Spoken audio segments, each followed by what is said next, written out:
Hello, pop culture connoisseurs. Do you gain a dark sense of peace when the guilty are punished by a violent vigilante?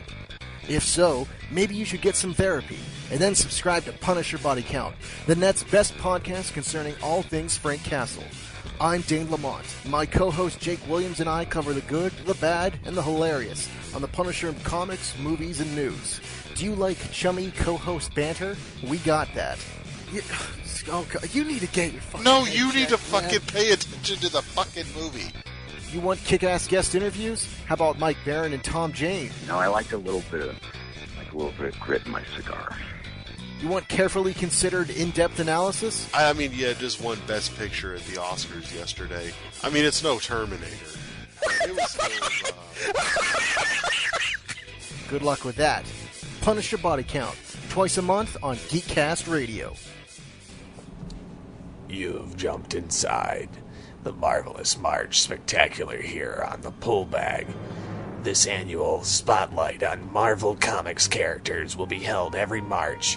For 2014, TFG1 Mike, JT from Saskatoon, Comic Revolt Dan, and the positively nerdy Ryan Porter tackle a total of 8 trade paperbacks featuring Captain America, Hulk, Spider-Man, Iron Man, and Wolverine. So get these web shooters ready to armor up and pop the claws, bub, cause inside the pull bag, we're hulking out for America. Fuck yeah.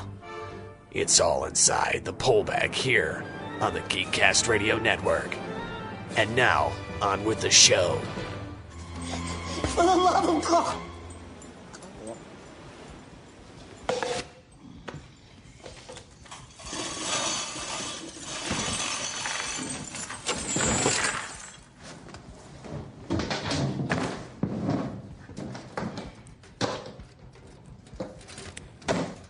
You are not a nice person. Hello and welcome to the Pull Bag. This is Marvelous March, and this is episode 61.1. Yes, you heard that correctly, folks. I'm your host, TF2 and Mike, and returning to the Pull Bag, welcome to Marvelous March, Mr. Ryan the UnEvenFlow. Hello, sir. Just admit you can't count to 62.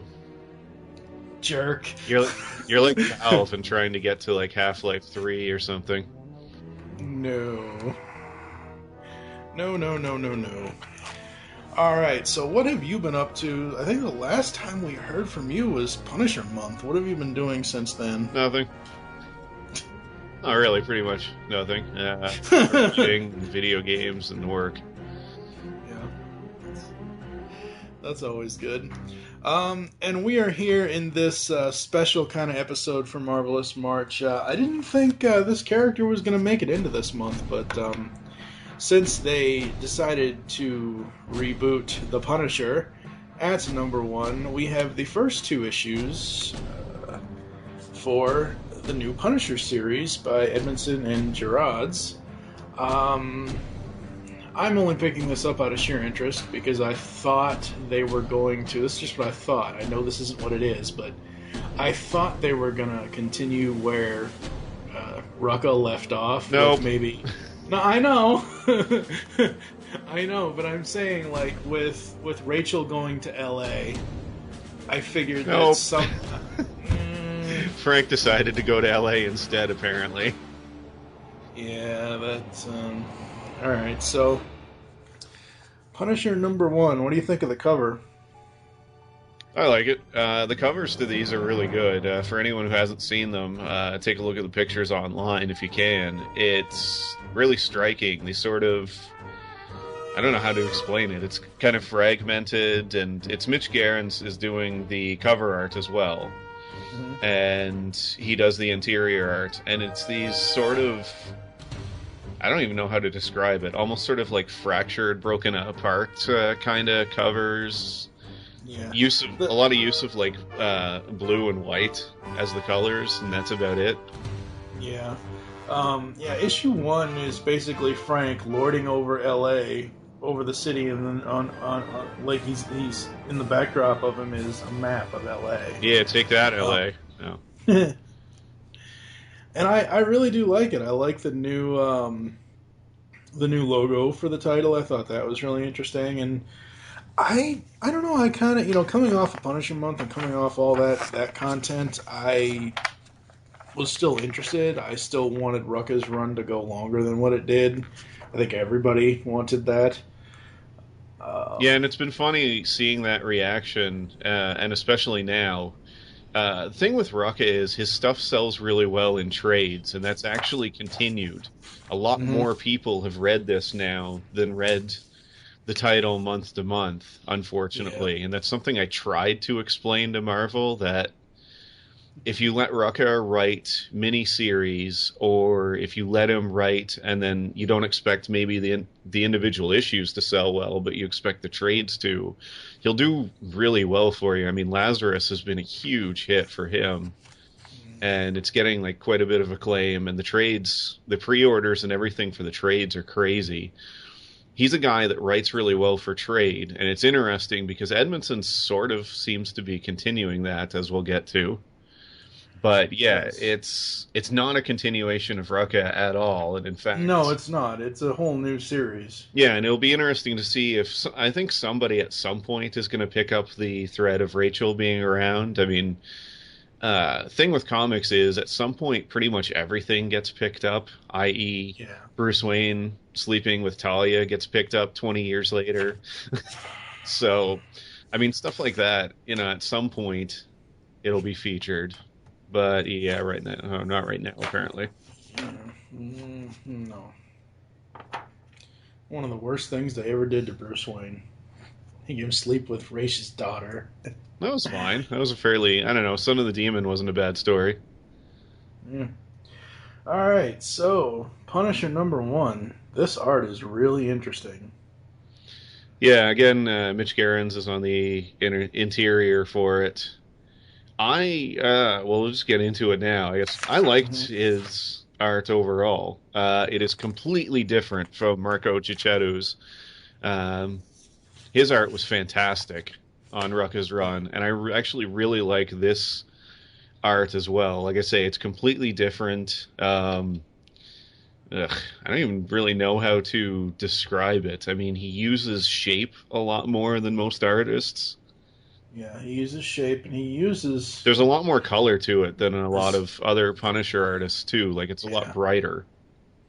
Oh, yeah, it's very bright, but it's weird that it's a combination of being bright and being dark at the same time, because if you look at the second page at the top, you've got his, I guess what is his scope, and it's all in blue and white, and then, like, at the bottom of the page, there's two panels where all these people are in red, and it's really interesting. Well, it's not his scope, but anyway, it's we're treated to the opening, the first two pages, which is the Howling Commandos pulling somebody out of an operation where they were undercover for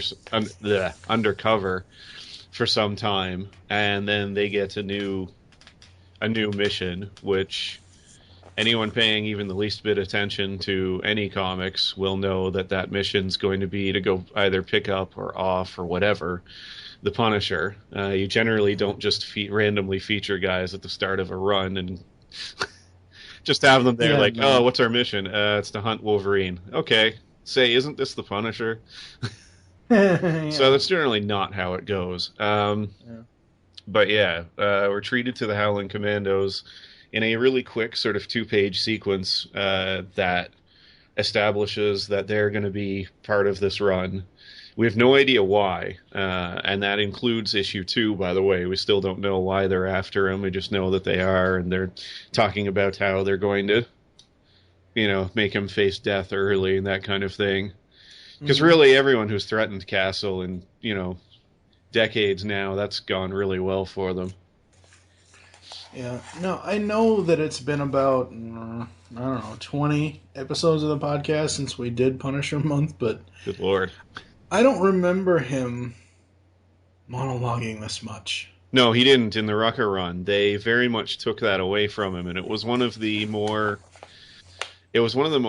controversial decisions that Rucka made, was to do that, because traditionally the character monologues a lot, and the most of the speech in the Punisher books is Frank's inner monologue. And for whatever reason, Rucka decided to buck that trend, which was something I thought was really neat. And yeah, Edmondson has decided to go back to it. And he probably, I don't know, he monologues probably about as much as Ennis's Punisher did. He's got quite a bit of dialogue in this issue too. And, you know, going back to where we are, there's this, I really liked the art, by the way, of Frank underwater. Yeah, that was awesome. Yeah, and that's this sort of next page in the book as he hunts Danny Trejo. I mean, a bunch of drug cartel. And he shows like a wry sense of humor here whenever he kills him, which was entertaining too. So, I mean, I liked that. Yeah. And I swam way too far just to wound you. I love that line. Yeah, he's got a very sort of wry sense of humor through this book. But yeah, we're introduced to Frank. He offs this cartel. He finds out that, you know, he's going to be going to LA, it seems, to hunt down the rest of them. And so that's where he goes. And so we get the final page of him on a boat. I'm assuming he didn't take the boat to LA. That would be a little difficult. So yeah, no. Well, you never know. Maybe things flooded. Maybe Namor cleared a path. But and then we pick it up with, you know, he's now in LA, and probably easily the most controversial sequence of Punisher books in a long time, as Frank's sitting in a diner as Frank. And we meet some of our supporting cast. There's a cook here who, come to think of it, give me some help here. I don't know that the cook's name is listed. He's not listed in issue 1, if I remember right. You get what you... no, I don't think it is. It is issue 2. So, anyway. Yeah, I think it's issue 2 that it is, because he says something about coffee. So, all right, whatever. We meet our supporting cast here. And, Lou, there we go, is the... Lou is the cook in the diner. Lou, by the way, it should be pointed out, especially in issue 2, clearly knows who Frank is. Well, it's made, like, completely obvious. He knows. And this is not surprising, given that he runs around without a mask, and, oh yeah, he's the biggest mass murderer on the entire planet. If I remember correctly... I don't remember what the name of the site is, but anyway, there's a place that keeps track of the different like killers in the Marvel universe. Frank is over 3,000. He is actually ahead of Wolverine and some of the other anti-heroes. He is behind of Sabretooth, apparently, but he's ahead of pretty much everyone with the exception of Sabretooth and Galactus. So... Well, to be fair, Galactus does eat planets for breakfast. I mean... Yeah. Unicron, by the way, totally ahead of Galactus. But... Yes, exactly. Unicron's way cooler. But anyway, so whatever. We get the diner scene, and now we get into probably my biggest problem with the series. And I should preface this by saying that I like the series overall, and I like this version of Frank. Frank here in the diner is a lot more friendly, and he's chatting with Lou. He's very friendly with him, and he meets Sam for the first time here, who he's also sort of friendly with, gives some advice on where to hold like a gun and a flashlight. Yeah. And then he subsequently meets Tubbs, who is his military contact, who, by the way, is stealing weapons from the U.S. military to give to Frank Castle. That's not a good thing. No, I actually kind of have an issue with that. It's one thing Frank is stealing weapons from the people he kills or supervillains, which we see regularly.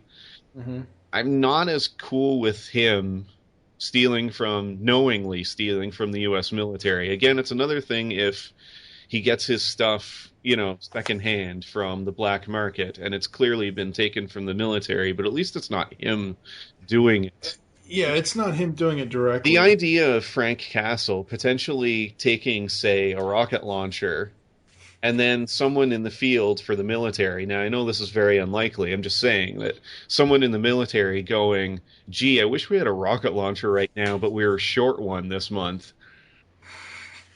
Yeah. That's not something I could see him letting happen. And it's a little odd. That's not my biggest issue or anything. Also, Tubbs, by the way, seems to be a bit of a toolbox. He's not depicted as the sharpest tool in the shed. No. And I'll get back to issues with that later. I'm just skipping other stuff. Issue 1, I liked it. I love the art. The art is Yeah, Mitch Gerrans draws a very good, not just Punisher, he draws everything well. Like, the vehicles actually look quite good. The backgrounds are really detailed. I really like the coloring here, too. Yeah, the coloring is just amazing. So we have the diner scene, and then the just outside the diner scene with him getting his guns and everything. Yeah. And it was a really interesting read. It's interesting for me as someone who doesn't read this character regularly to see him outside of the Marvel Universe's main city. Yeah, I'm okay with that. Getting him out of New York is a good idea because your choices are pretty limited with Frank there. You can either sort of do what Rucka did and have him around, but almost shifting in and out of the community of superheroes and stuff, which I thought Rucka did really well. And he tied them in by using other characters like Nora from Spider-Man. And it should be noted that, guys like Ennis did that a lot too with Jen Cook and some of the other ones. But anyway, moving him out of New York's not a bad idea. Although it seems like everybody's going west all of a sudden. That's a different story for a different series, though. I don't know. Always gonna have those West Coast Avengers. Yeah. Anyway. So, we move away from him getting his weapons to the sequence where he's following his target, Hector, and he, very quickly and rapidly takes out Hector's bodyguards. Well, takes them out of the picture. It's not made clear that he kills them, which is okay, because we don't know if they're bad or not, but we know Hector is. And then we get, Frank driving Hector around, and again, Frank's pretty chatty here, unlike previous versions. I mean, it took really until issue 12 of Rucka's series for him to say an awful lot. Yeah. And that's not out of the ordinary. Most writers tend to write him as pretty quiet, with the exception of the internal monologue. So whatever, he chats with his new friend Hector and tortures some information out of him. Yeah. On a drug lab, using the cigarette lighter from Frank's vehicle that he's borrowed. And somebody's not getting back. Yeah, no. As usual. Never loan Frank your vehicles, by the way. Oh, that was, as a side note, by the way, the Breaking Bad reference with his mobile home is cute. As much as I'm not really a fan of the series, I did really enjoy that. I thought that was kind of cool. So anyway, Frank blows up with a drug lab with the rocket launcher that the U.S. military could have used on a Tuesday, but don't have anymore, thanks to him. And we sort of go back to the diner, and it's mentioned that, the police know that the Punisher's in town. Pretty hard not to tell when he's really running around murdering scores of people with a giant skull on his chest. But hey, they figured it out. So whatever. And we find out that there's a Punisher detail now with the cops, and we see the Howling Commandos at the end talking about how they're going to end Frank's life, shorten his life expectancy, blah, blah, blah. The usual sort of stuff. What do you think of the scene right before we get back into the diner, when he's walking away on the page where the diner scene is? Again, comic book companies, number your frigging pages of single issues. He's just hit the button. The car explodes, and he's got what I assume. You insulted my car. Anyway, well, at least it wasn't a Canadian car. He's got. I assume it's some sort of. It's not a bandolier, but it's some sort of belt. But it's up around his chest. What do you think of that design? Yeah, he carries the stuff up high, and the teeth of the skull are sort of painted over it. Yeah, I don't know if I like that. I don't know. I think it's fine. The only sort of downer is I don't know how exposed his sort of stomach area is. Because in previous versions, particularly Rucka's, the entire sort of skull area was a vest. It wasn't just a shirt. He hasn't taken a bullet or anything, so I have no idea what his protection is on this. At least for the most part, I mean, Gerrans and Edmonson have portrayed him so far as a very competent military tactician. Yeah. So I would assume that there's some protection there. Hope so. Hope it's not all just that little like short bandolier. I don't know. I'm okay with it. I am hardly a military expert, so I have no idea how functional that would be if it's easier to reach up like that than it is to reach lower, i.e., Batman's utility belt and pretty much everybody else's. Yeah. I mean, it would be different if it was, because if you look at the last page, it shows it basically, it's in the middle of his chest, up slightly above his stomach. And of course, you can't see all of it because he's holding a gun in his hand. But, well, he's usually holding a gun in his hand. Well, yes, but he's in his kitchen with all of his guns and forks and knives and spoons, and it looks like it's higher than on his stomach. And yeah, you're right. I don't know. I'm not going to take a point off of it because of, oh my God, he has a beard. Quick, dock him 200 points. Yeah, there you go, Jake. He has a beard. The first issue, I enjoyed it. I thought it was really cool. It's a nice little setup to what he's going after. I would probably give it. I don't know if I can give it a perfect, but I'd probably give it a 4 out of 5. Yeah, I wouldn't give it a perfect or anything. It was a solid first issue. I'll argue this though on the opposite side. Mm-hmm. It's pretty tough to write a bad first issue for the Punisher. Yeah. I mean, you have to be fairly incompetent to not have, a little bit of a story, and then you kill a couple people, and that's it for your comic. Although, to be fair, there have been so many people who have screwed it up over the years that who knows. So, whatever. Were the page maybe it's just me. Were the page counts different on issue 1 and issue 2? As in, you'd argue which one is thicker. 2. Yeah, I would tend to agree. I don't know. I didn't actually sit down and sort of count them up. It does seem like there's more pages in 2. Yeah, because 1 feels like it's really thin. That, and it feels like there's more ads in 1. Well, it does. I mean, maybe I'm completely off. I mean, I'm sure somebody out there is going to count it up now. But I don't know. It does feel like 1 is shorter than 2. Yeah, less than 2. You heard that here first. Speaking of 2, yes. Insert segue here. Go ahead, start it off. I don't know. Again, like the cover art's good. We kind of touched on it with the first one. This one is Frank riding a motorcycle with electricity all around him. Hint, hint, nudge, nudge. And again, like the original, it opens with some pretty interesting use of color. This time it's a red, presumably to sort of depict the hot sun in Mexico. This is set, months before this series started. Right. What do you think of that really brief introduction page at the beginning? Oh, the sort of like summary of... Yeah. That's fine. They usually, a lot of comics now do that. I'm not surprised to see it. No. I know, but I think it's great that they do that because you can... I'm not going to lie. I really liked Rucka's stuff he did by using stuff from the newspapers.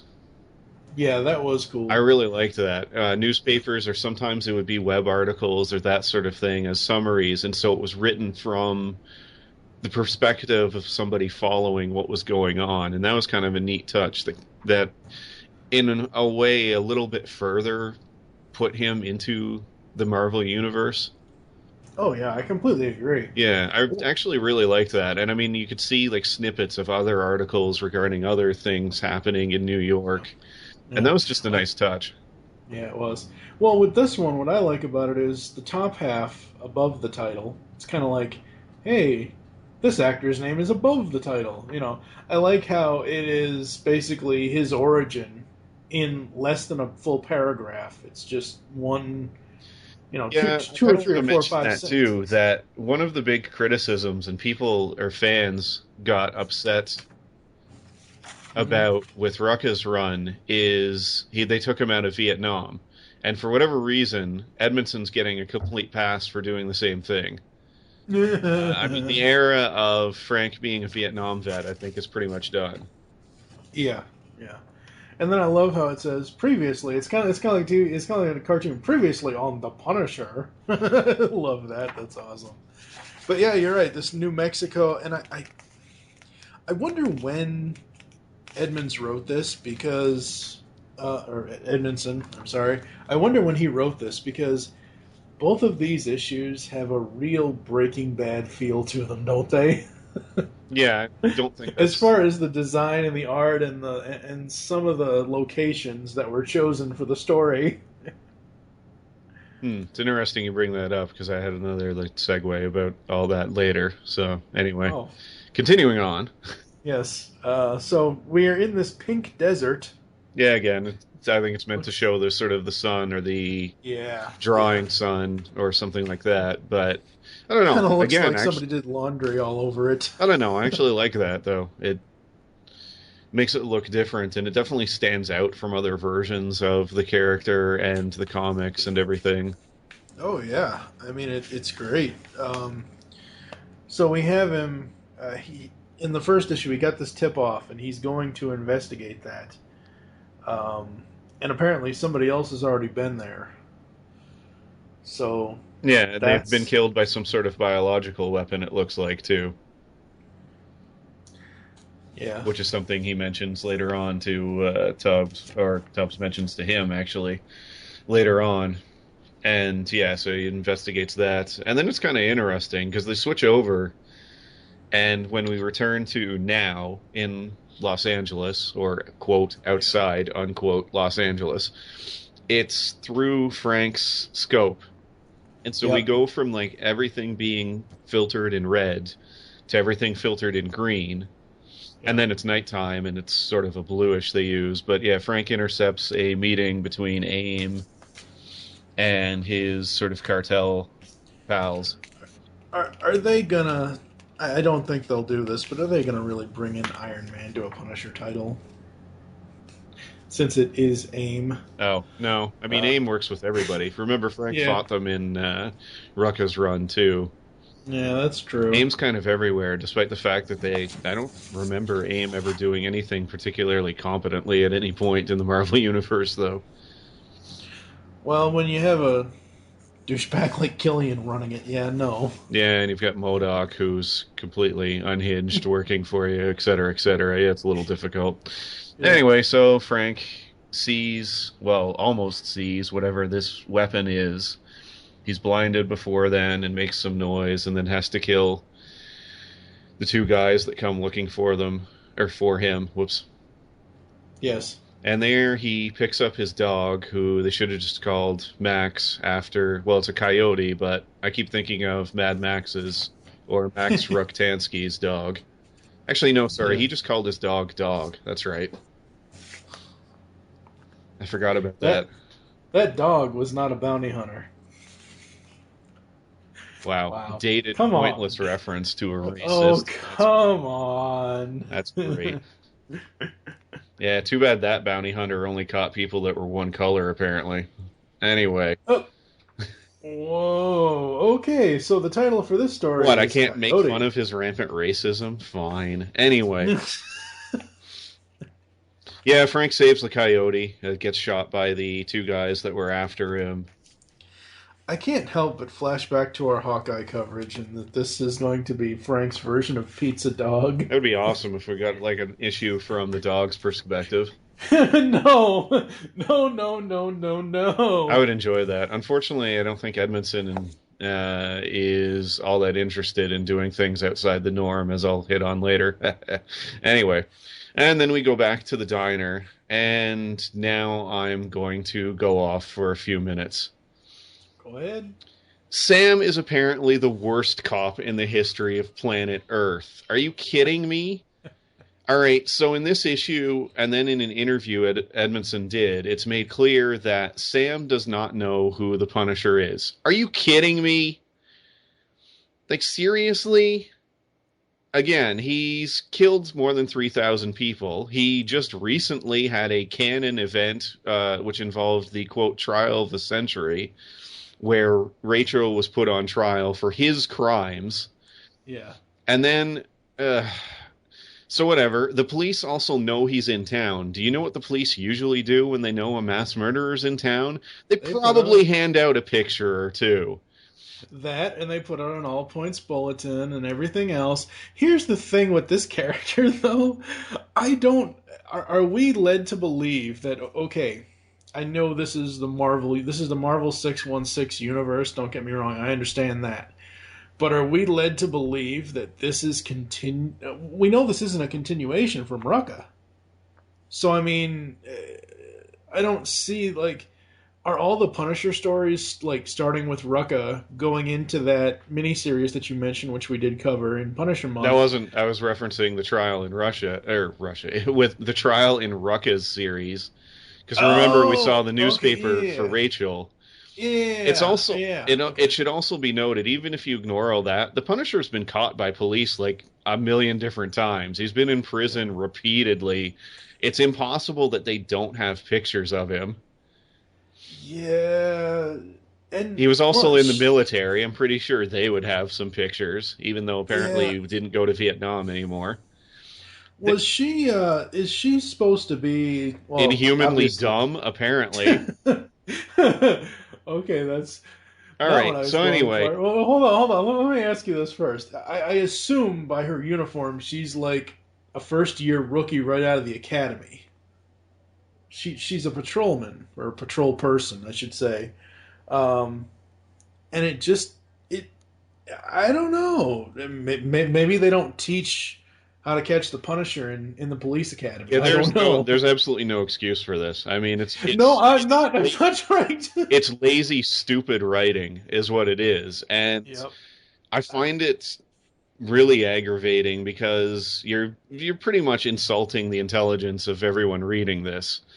And when Edmondson does stuff like this, if you read the letters page and some of his other interviews, he talks about how, the Howling Commandos are going to cause trouble for Frank. And then I read that and I think to myself, oh, gee, more trouble than your police officers who can't identify the guy with a big skull on his chest that runs around with no mask? Yeah, that's real threatening right there. We're dealing with a group of geniuses. Listen, I don't mind some level of suspension of disbelief, but don't write my characters that are dumber than everybody on the polka dot door. I mean, for Christ's sake, this is fucking lazy, stupid writing, and I'm angry too because it's every single trope rolled into one. Of course, it has to be the woman that's too stupid to identify Frank.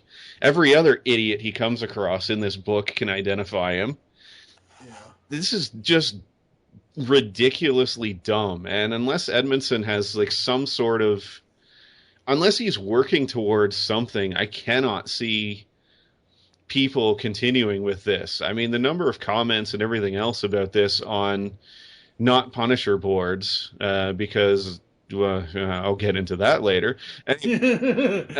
Not Punisher boards, but I mean on other boards like CBR and IGN and everyone who reviews comics who just say, this is ridiculously stupid. Yeah, a lot of those people are probably going to drop this as they continue to apparently have their intelligence insulted. I don't know. I don't know where he's going with this or what the point is. There's two possible outcomes for this, and neither of them are good. Number one is we get this stupid scene where she's asking him out for a drink or something, and he goes, oh, well, actually, I'm the Punisher. And the entire audience goes, well, duh. Or number two, and this is the one I would actually favor, I hope he walks into the diner with the skull on at one point, be it by accident or he's injured or whatever. He wanders in. Everybody looks at him and goes, holy shit, it's the Punisher. And then he pulls the shirt off, and everyone goes, "Oh, Frank, where'd the Punisher go? What happened?" Why don't they just make him the Pokeroo, I guess, is what I'm asking. But yeah, this is terrible writing, and Edmondson's better than this. I mean, as Black Widow, he can write fine without her essentially having to be two people. I also really don't like the idea of Frank having a secret identity to anyone, much less the dumbest police officer on planet Earth. But you're taking away something that makes him different from all the superheroes with this, and I'm not a big fan of that. I mean, in all honesty, this may as well just be another book in the Bat family at this point. He's got a secret identity by day, he can hang out with people, blah, blah, blah, and then by night he's somebody else. I mean, he so could actually be the Huntress. I'm seeing. Okay, we're 33 minutes into this episode, ladies and gentlemen, and the quote from issue 1. As soon as I read that, and now what Ryan's saying about he could be anyone from the Bat family, and I know this is going to piss Jake off, and I'm going to say it just to do it. So, Punisher is Nightwing in this series. Pretty much, and no, I would actually agree with that completely, and I have a feeling Jake would too. Oh, and by the way, back on the topic, I need to finish this off before I start going back to my senses and stop swearing about it and being angry. Just leave the target for me. No, that's all I ask. Oh yeah, that's fine. Just one last thing about this too. People argued that, well, in Ennis's series, he could run around. Yeah, but everybody knew who he was in Ennis's series. The exception being the sort of idiots that Manucci would hire. And they didn't know him, but, I mean, Ennis went out of his way to depict them as stupid and oblivious to things. And, in fact, there's the sequence where Punisher is actually surprised when one of them recognizes him, when he's out, following Ma, and he's in his full garb. These are not the brightest people in the world. And I would also argue that the Russian, who was depicted as basically the dumbest human on the planet until Sam came along, the Russian, who is really stupid, recognizes Frank from looking at a picture of him once.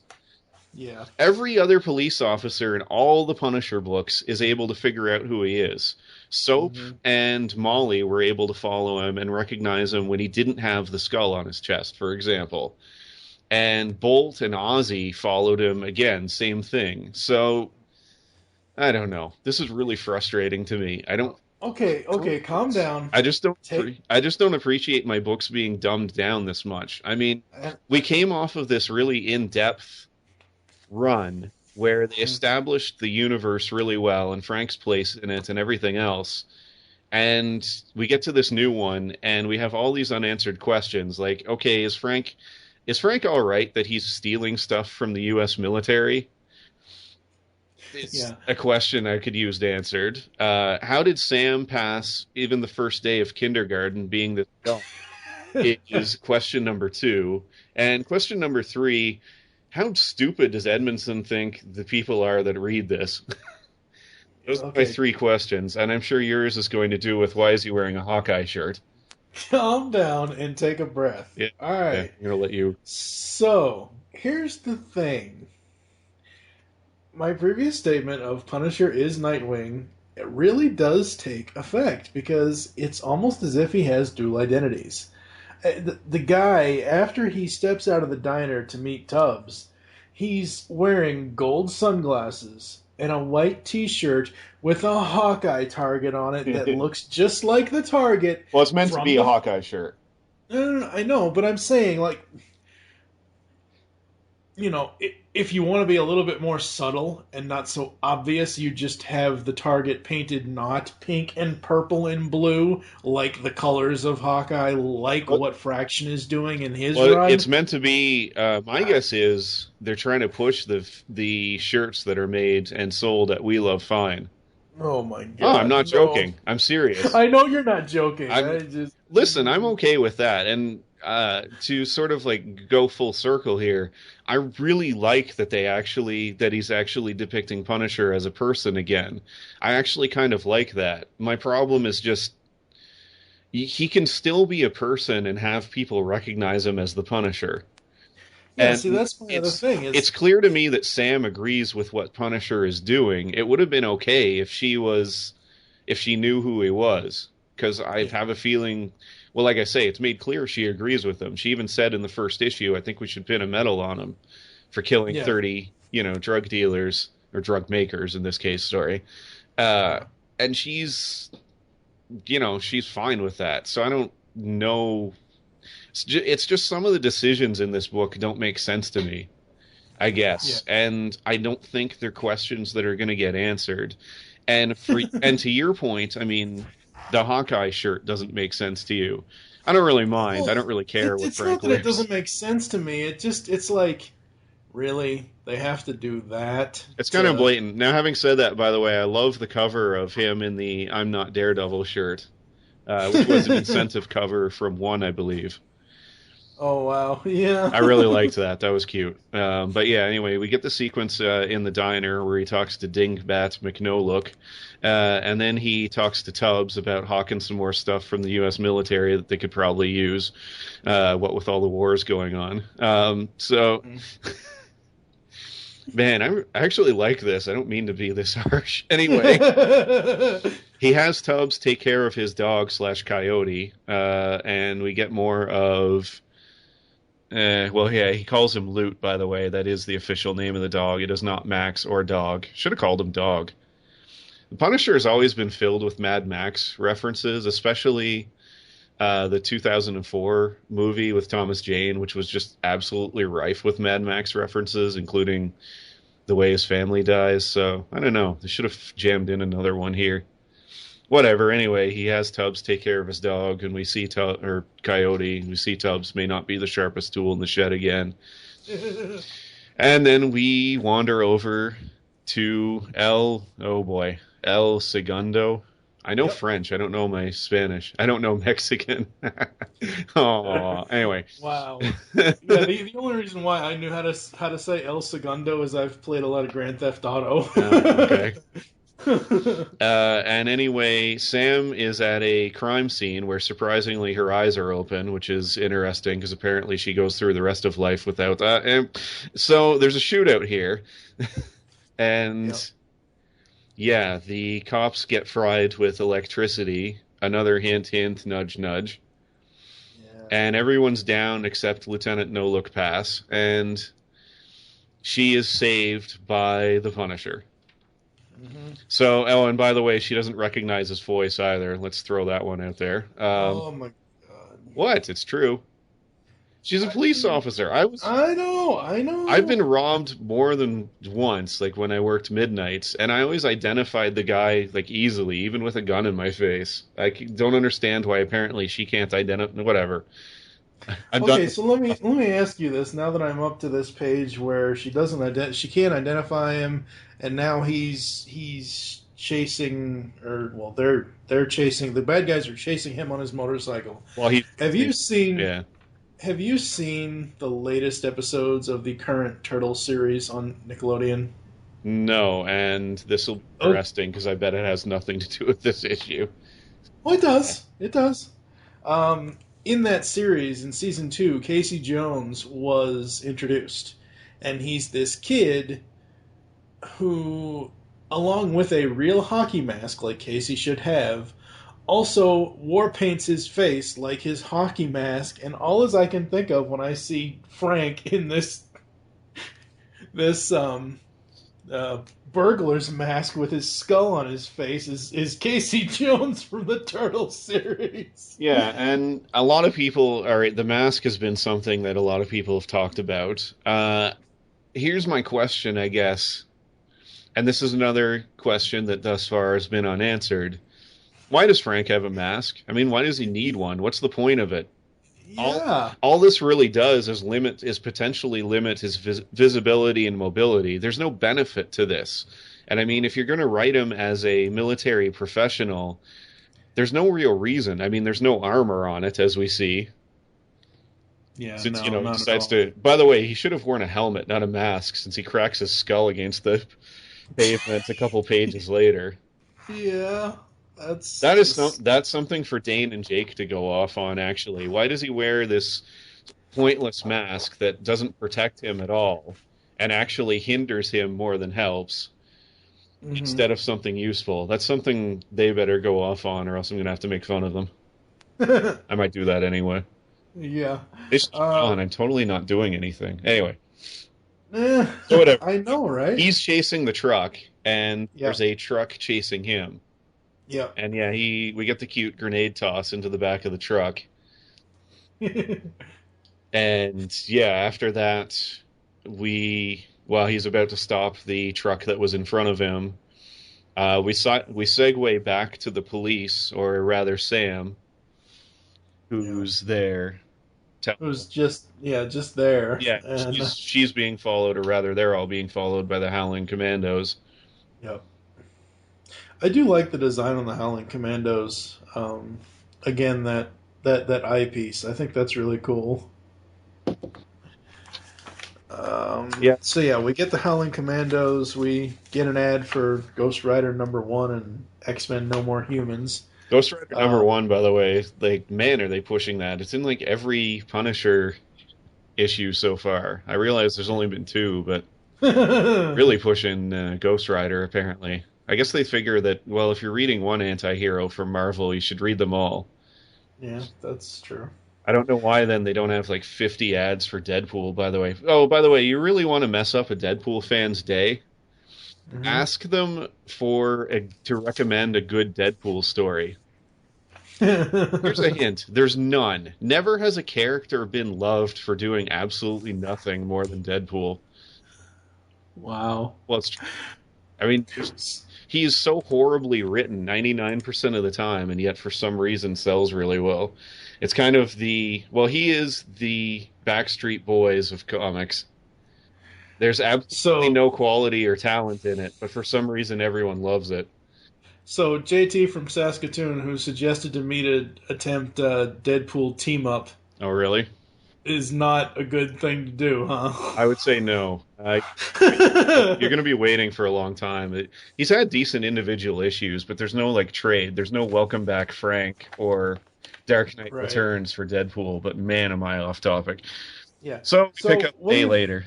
Yeah, a day later. What do you think of Frank having an iPhone?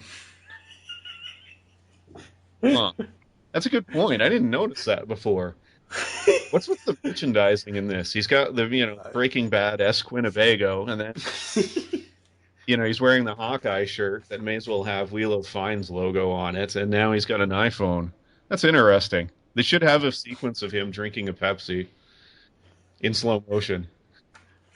Issue 3, ladies and gentlemen, is issue 3. I don't know if that's actually true or not, but I'm guessing. So we find out that the big bad is Electro. How shocking. I don't know what it is about Mysterio and Electro. I just don't care about either one. Now, I will ask you that... Wolverine kill everybody. Yeah. I'm ruining your old man Logan show, by the way. Anyway. Yes, you are. I'm actually going to bleep that out. Thank you very much. Wait, really? Yeah, I will. I think everybody's read it by now, or at least I hope so. Anyway, so whatever. Should be noted, by the way, before we see Electro, that the Howling Commandos have decided to follow Agent McDumbass, who has been tagged. So, he's going to lead him back to Frank, because he is amongst the worst the U.S. military has to offer. When he's not stealing their shit, apparently he's just wandering around getting followed. Is anyone who's supposed to be a professional actually depicted well in these books so far, or is everyone just a complete idiot? Everyone's pretty much a complete idiot. I know, and that's why I have a problem with him talking about how dangerous the Howling Commandos are. Well, if your police can't do anything useful, they are below Gotham City level here in this depiction, and then your military guys are A, undermining the military, and B, not paying attention to being followed. How competent can the Commandos be? So whatever. Then Frank and the Breaking Bad Winnebago get flipped over, and yeah, it's Electro. Now, let me ask you this.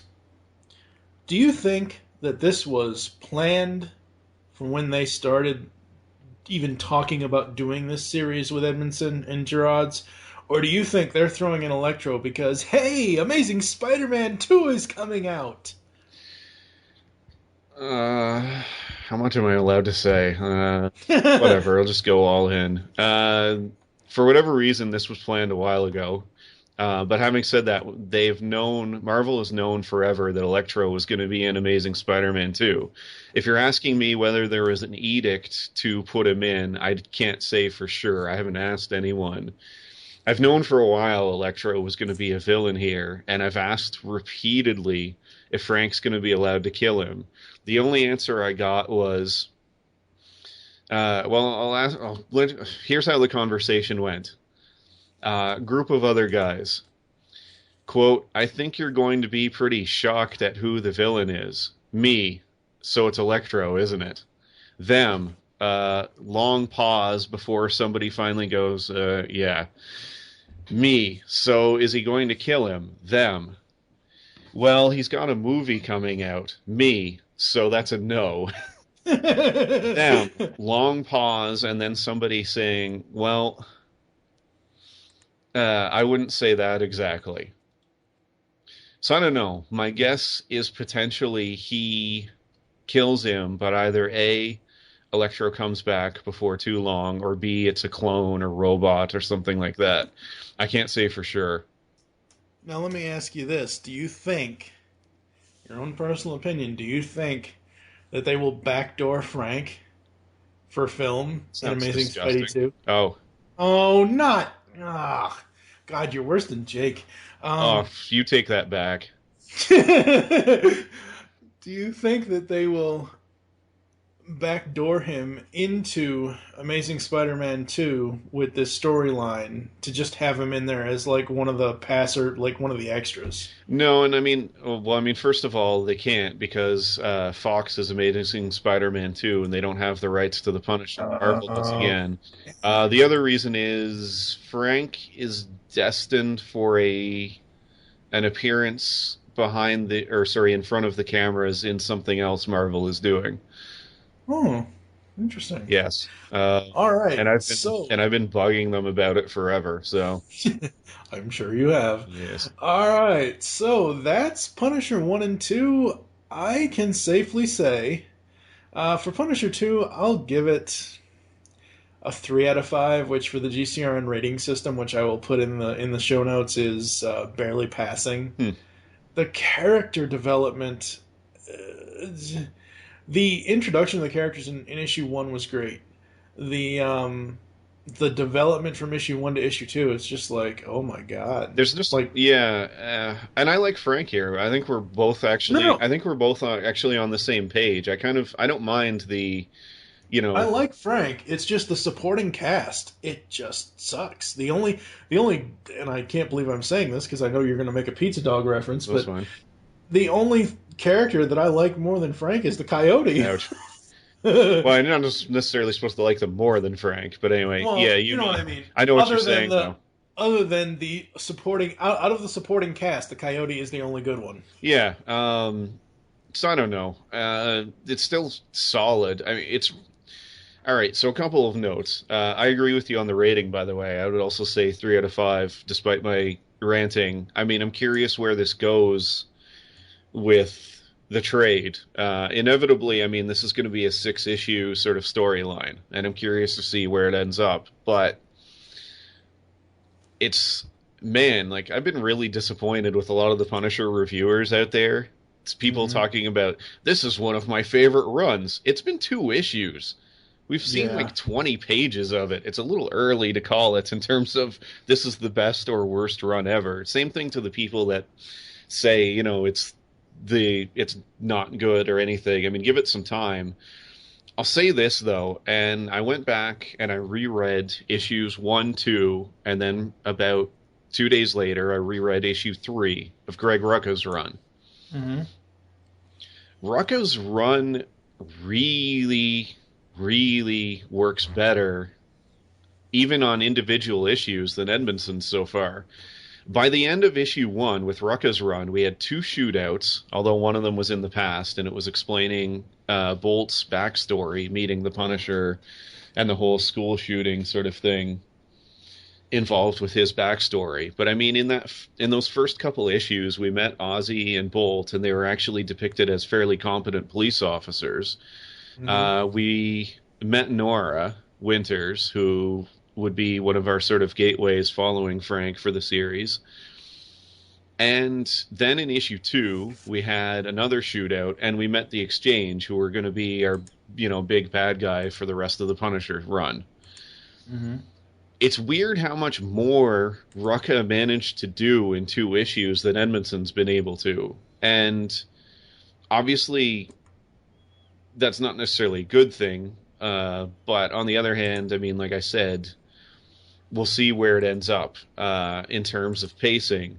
And it's weird all the other similarities, too, though, that there are between them, i.e., at the end of issue 2, in Rucka's series, we met the Vulture.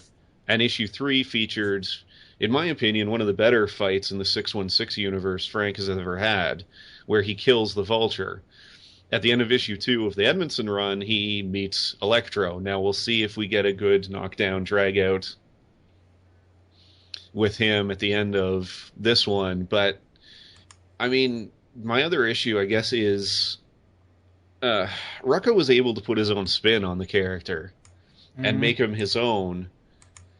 And he did it without sort of taking anything away from him.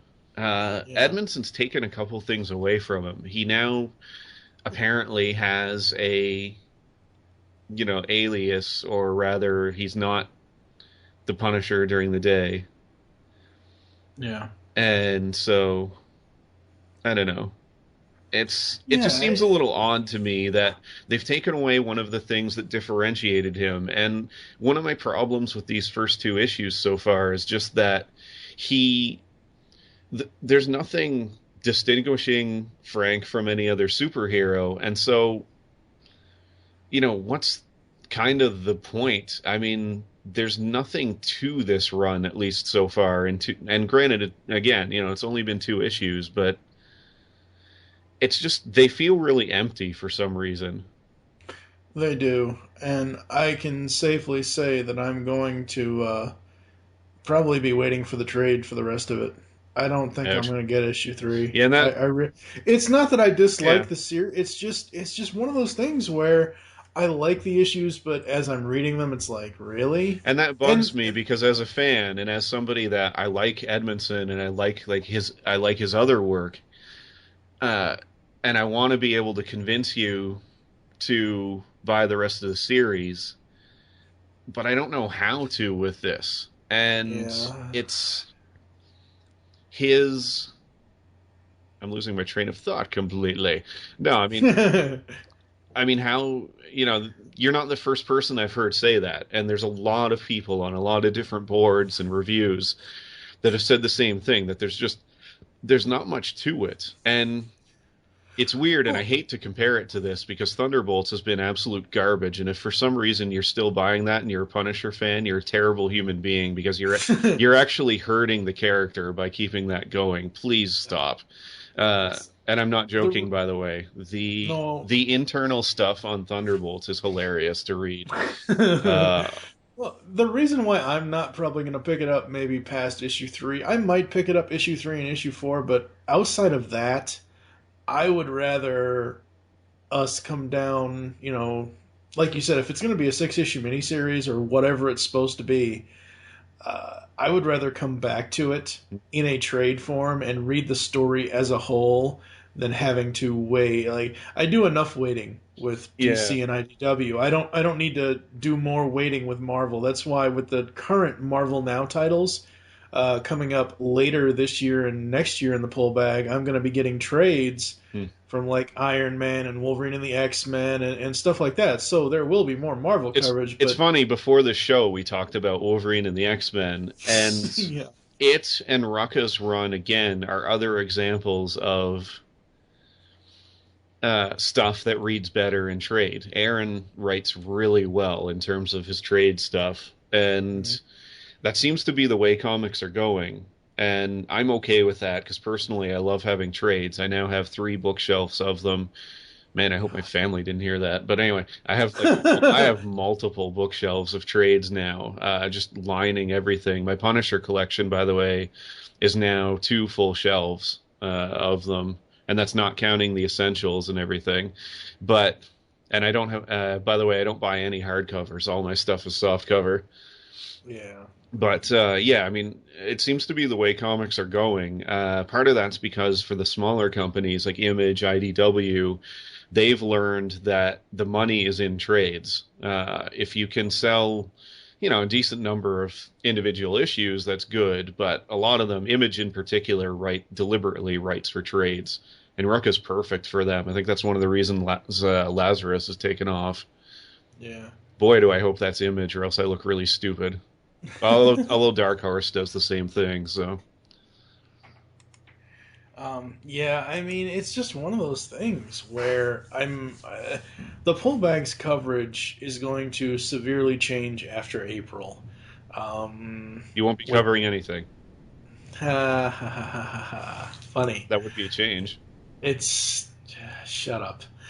It's going. We're going to end up going more towards story arcs, where like what I did with Spada with the Amazing Spider-Man final issues, like what JT and I've been doing with Superior Spider-Man. I'm going to get a bunch of issues together and talk about that story. Say we get 6 issues of Batgirl that have a whole story arc in them. We'll do it as a story arc versus, an individual month being Detective, Batman. Well, Nightwing's canceled. Bringing DC, So, shut up, jerk. Although unfortunately, the way things are going with this series. Yeah. Oy. Yeah. Let's just say the behind the scenes stuff's not good so far. So, it's just one of those things where I don't know. I'll say this. It's not that I don't like the first 2 issues. There are certain things that I don't like about them, but I like kind of where it's going. I'm kind of disappointed that Electro is the villain, and I think, on my personal opinion, they did that just because he's the villain in Amazing Spider-Man 2. I don't see a lengthy storyline with the Punisher versus Electro. I just don't see that. No, and I mean, my hope anyway is that basically he offs him in the next issue, and I would be okay with that. My fear is they won't, although I don't know that Marvel cares that much about Fox, although they do care about their own sales, so who knows. Yeah. But yeah, I mean, ideally, I'd like to see almost the same situation as with Rucka's run, where he offs him, and that's it for him. But having said that, the fact that I'm saying that, I hope this goes pretty much the same as Rucka's run, because all this stuff happened at the exact same time as his run, that's also not good. It's kind of a sign that Edmondson's put his spin on Frank, but he hasn't written a story that's really wowed me or anything different from what we've seen. And that's another kind of issue. I like where he's potentially going with this, but he needs to differentiate himself pretty quick, because if he keeps this up and he keeps trying to just do Rucka's run, he's going to lose out, because it's really hard to be better than him.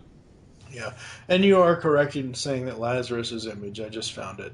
So, Woohoo! You're right. I wasn't completely wrong for once. Yeah. All right. Yeah. We will come back to this in trade most likely. Yay. Because I just don't think I can handle trying to get into all new characters, because his supporting cast here is all new characters. Granted, Electro's, you throw a dime in New York City, you'll hit a Spider-Man villain.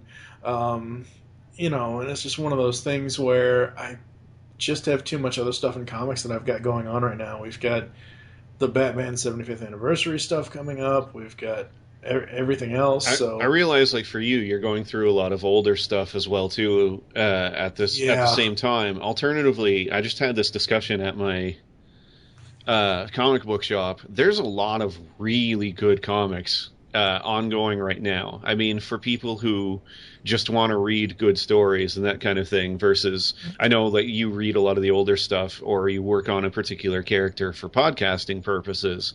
But I'm just saying, let's say you are the average comic book consumer. There's a lot of really good books and authors out there right now.